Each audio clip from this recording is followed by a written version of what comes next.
Hello and welcome to the 2023 Santa Clara County Point-in-Time Count Training. Thank you for joining us in this important effort to improve the understanding of homelessness in your county. The count will be conducted in two primary phases, separating the count and survey efforts. This training is focused on the count portion, which will take place on January 24th and 25th, and the survey training will be conducted at a later date. We will share additional details regarding the purpose and methodology as this training continues. In this training, we will cover the following: the purpose of the point-in-time count, the definition of homelessness used for the count, how to conduct the count, and reminders and next steps. There are several reasons why a point-in-time count is conducted. The U.S. Department of Housing and Urban Development, or HUD, requires all communities that receive federal funding for homeless services to conduct a point-in-time or PIT count of all persons experiencing homelessness during the last 10 days of January. Counts of people who are unsheltered, meaning living outdoors, in vehicles, tents, or other similar locations, are currently required every other year. In addition to meeting federal requirements, the point-in-time count provides valuable data for community understanding of homelessness. Data on the extent, prevalence, and reasons for homelessness is invaluable for local planning efforts and community understanding. This figure shows the different components that the count includes to make sure all people experiencing homelessness are represented in the count. You will be participating in the general street count, which is highlighted on the middle box on the slide. The general street count is a visual count of people who are currently unsheltered and will take place during the early morning hours on January 24th and 25th, before people begin moving through their day and before people staying in shelters leave the facility. Timing and coordination are important to avoid duplication, so areas surrounding shelter locations should be counted first. Route timing is important and should be considered in pre-planning efforts. Rural regions and non-shelter areas may also be subject to special arrangements. We will discuss how your team should prioritize counting locations within your assigned count area, such as shelters, later in this presentation. The other components include the shelter count, the youth count, and the survey. The shelter count collects information on the number of people staying in shelter programs across the county. The youth count focuses on counting unaccompanied young people under the age of 25 and is typically done around 3 p.m. to 7 p.m. This is not available for general community participation at this time. Finally, the survey component is typically conducted in conjunction with the general street count. Surveys are conducted with a representative sample of people experiencing homelessness across the county and provide us with a more detailed understanding of the homeless experience and the diversity of the population and its characteristics throughout the region, including information on veterans, families with children, and people experiencing long-term homelessness. We have made changes that are designed to ensure the safety of all participants in the count. They include optional deployment sites, emphasis on outreach teams with lived experience guides and direct service program staff, our pre-count hotspotting application, the inclusion of the smartphone app Survey123 to be used for documenting observations of the team, and the team captain or designee will be the operator of the Survey123 observation app. They will be required to provide their email and phone number for post-count data validation purposes. The general street count is a visual count of people residing on the streets, in parks and open spaces, in tents, in vehicles, in abandoned buildings, or in makeshift shelters constructed of tarps, cardboard, or other materials. The street count will be conducted while people are still in public shelters in the morning, which will help us have an unduplicated count of everyone experiencing homelessness that day. To avoid duplication, we ask you to count the areas surrounding shelters first. As a reminder, volunteers will not be paid for their time, nor will volunteers be reimbursed for their mileage. Guides, who are individuals who have previously or are currently experiencing homelessness, will be paid a cash stipend upon completion of their count route. Here you can see what to expect on the morning of the count. Guides and volunteers will arrive at 5 a.m., and the goal is to have you out the door and in the field as soon as possible so that your team has adequate time to cover your route. You will first access the PIT Count survey on the Survey123 app. You will be asked to input your track number, which you will receive via email prior to the count. We expect all teams to finish their routes by 9 a.m. Please call us if you think you need to be out any later than 9 a.m. or if you need additional help to complete your assignment. We strongly encourage you to conduct as thorough of a count of your assigned maps as you can. There are two different types of participants on each team during the general street count: volunteers and guides. This slide outlines the differences between guides and volunteers. A guide is an individual who has previously or is currently experiencing homelessness and uses their knowledge to identify individuals experiencing homelessness during the general street count. They will guide their team towards locations in their assigned count area where individuals experiencing homelessness are likely to be seen, and will help distinguish between safe and potentially dangerous situations. Guides are compensated for their time and contributions to the count in the form of a $20 per hour cash stipend. A volunteer will provide consultation and support in team decisions.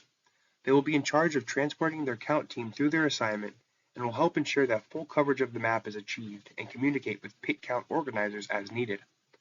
Please note that volunteers are not paid for their participation in the count, nor do they receive gas or mileage reimbursement. Teams should note that because we are covering the entire geography of your county, there may be instances where the guide is not personally knowledgeable about the specific route the team is covering. However, guides are still able to draw on their first-hand experience of homelessness to help identify potential locations or persons based on the previous experiences and signs in the environment. If a team is confused on whether or not a person should be included in the count, we ask them to collaborate within their team and make an informed decision. All team members are in charge of ensuring the methodology is being followed, and should designate one team member to be in charge of marking the tally sheet, and one team member responsible for tracking the team's coverage of their count area. Prior to the count, you will be given a link to a map which you can use to identify locations where you have noticed concentrations of persons experiencing homelessness. This info will not be shared with law or code enforcement personnel, and is intended solely for the use of our PIT team enumerators in their efforts to have the most complete and accurate count possible. The next set of slides will outline how to use the data collection forms that you will use on the morning of the count. Each team will be able to select specific routes and be given maps of those routes, which will be emailed to you prior to the count. If there are issues printing the map, there will be a few locations across the county where a physical map can be picked up. Your route will be outlined. Please stay within the tracked border. Often, the boundary of your route is a street.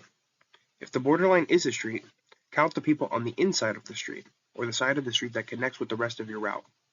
If there is someone moving back and forth across the street, you should count them. Please cover all areas.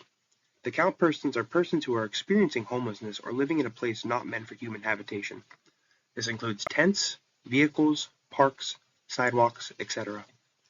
Be sure to drive or walk down every street. Count on both sides of the street unless it's a route border. Look for open areas. You may need to get out and walk. You decide the route you take. That route may depend on traffic or where shelters are. Be sure to cover areas around shelters first. It is a good idea to put an X on the streets and areas once you've covered them, so you don't count them twice. If you are assigned to two contiguous maps, be sure to outline a route that will easily take you from one map to the other. You'll need to download an app called Survey 123 in order to access the observation form. Once you've downloaded the Survey 123 app, you'll need to enable your location settings.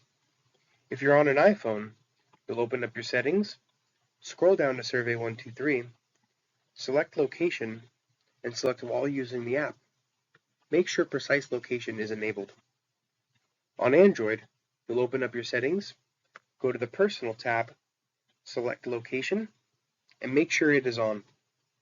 If you can't access the observation form, there may be an update available for it. Once the update is made, the observation form will become available. The app may also ask you to enter in your login information. Please select Continue without signing in. When you first open the observation form, you will be prompted with a question asking for the number of the census tract you're currently working on. You will need to open a new observation form for each census tract you cover. After entering in your census tract number, scroll down to the observation location area. Select the optical site symbol, which will pinpoint your location for your upcoming entry. You must select the optical site symbol for every entry so your location is consistently updated. Once you do that, scroll down to the first question, which asks you whether you'd like to submit a confirmed or suspected entry.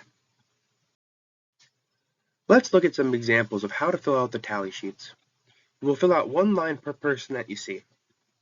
In the first example, you observed one individual who appeared to be a male in their early 30s and was on the street. You start by bubbling in confirmed under confirmed or suspected. Next, you would bubble in individual, no children present under individual or family. Under dwelling or vehicle type, you would bubble in street or outside. Under gender, you would bubble in male. Under age, you would bubble in 25 to 34. To move on to the next entry, press the plus icon located under the last question near the bottom right corner of your screen. Please note that for the purposes of the count, a family is defined as one adult present with a child under the age of 18. In the next example, you observed a family of 3 that included 2 adults who appear to be in their late 20s and 1 child under the age of 18 on the street. You start off by selecting the bubble that says confirmed under confirmed or suspected. Next, you would bubble in family under individual or family. Under how many total family members, you would type in the number 3. Under age and gender of each family member, you would start off with the first person and bubble in their age and gender. After bubbling in the first person, below the section age, there is a forward-pointing arrow with a 1 of 3 to the left of it. You would press this arrow and again bubble in the age and gender of the next person.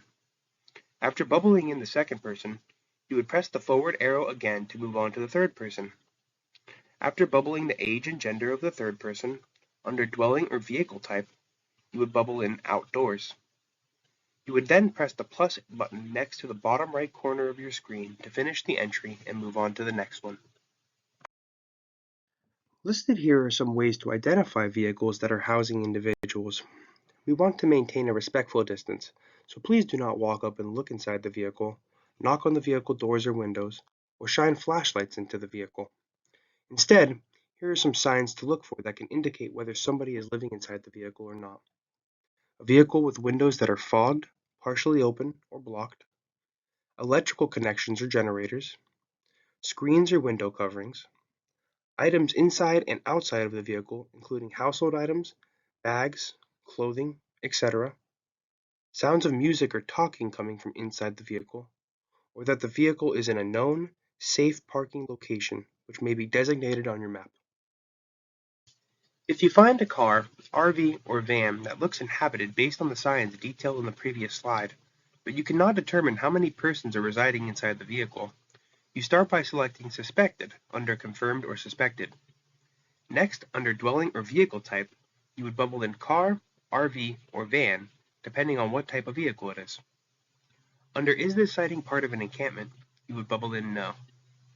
Additionally, we ask that you record the last 4 digits of the license plate number of each vehicle you include in the count. The reason we request that you document the last 4 digits of the license plate number is to help us avoid count duplication. Vehicles move quickly, and this helps ensure that vehicles are not counted twice. The field for listing the last 4 digits of the license plate number is located below the section entitled Dwelling or Vehicle Type. After that, you would submit the entry by pressing the plus icon near the bottom right corner of the screen. We take the privacy and confidentiality of people experiencing homelessness seriously. Please note that vehicles are not traceable or able to be tracked down using these numbers. Additionally, these numbers are only for the use by the research consultant team from Applied Survey Research and will not be shared with any persons, organizations, or authorities outside of ASR. An encampment is defined as 2 or more tents or makeshift shelters that are grouped together. In this example, you observed an individual who appeared to be male and in his early 20s outside a tent. You also observed a tent directly next to his with an individual who appeared to be male in his 70s standing outside of that tent. You start by bubbling in Confirmed under Confirmed or Suspected. Next, under Individual or Family, you would bubble in Individual. Under Dwelling or Vehicle Type, you would bubble in Tent or Makeshift Structure. Under Is this sighting part of an encampment, you would bubble in Yes. Under Gender, you would bubble in Male. Under Age, you would bubble in 18 to 24. At the bottom of the survey, there is a plus button you can press to add another individual. It is located near the bottom right corner of your screen. After adding that next individual, repeat the same steps you just did except under Age, You would bubble in 65 plus to indicate that you believe the second individual is in his 70s. To complete the entry, you would press the plus symbol near the bottom right corner of your screen. In the second example, you observe 3 tents together but do not see any individuals. In this case, you start by bubbling in suspected under confirmed or suspected. Under dwelling or vehicle type, you would bubble in tent or makeshift structure. Under is this sighting part of an encampment, you would bubble in yes. After that, you press the plus button located near the bottom right corner of your screen to indicate another entry and repeat these steps for the next 2 tents or structures. Now that you understand how observations are made within Survey 123, we highly recommend testing the application while out and about prior to the count. Location data is critical, so please make sure your location settings are enabled within the settings on your mobile device. Feel free to submit your entries as well, as all entries prior to count day will be removed. Safety is a top priority while out in the field. Please take note of the following items when you're out conducting the count. Please be safe and do not take any risks. Do not approach individuals and ask them if they are experiencing homelessness. Please observe and document observations only. Do not take photos while in the field to protect the privacy of those being counted. Please keep all locations and information confidential and do not discuss them after the count in social media or other public forums. Stay with your teammates, be respectful of those you are counting, and if you have any problems or questions, call your deployment captain. Once again, safety comes first for all count participants. If an area seems too unsafe to cover, do not enter it. Mark the area on your map to show your deployment center captain when you return. Some of these areas will have special teams to cover them. If you have a true emergency, please call 911 and then notify your deployment center captain when appropriate. We will review safety and confidentiality protocols again on the day of the count. Here are a few tips on how to prepare for the count. Wear comfortable shoes and clothing. Dress warmly. Wear a jacket, sweatshirt, raincoat, gloves, hat, etc. It is the wintertime. Bring a car if possible. Bring a fully charged cell phone.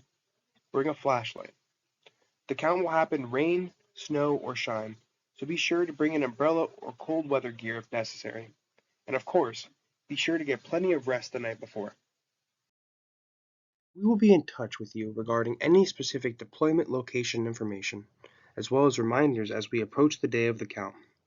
Please feel free to contact us at the listed email or phone number with any questions.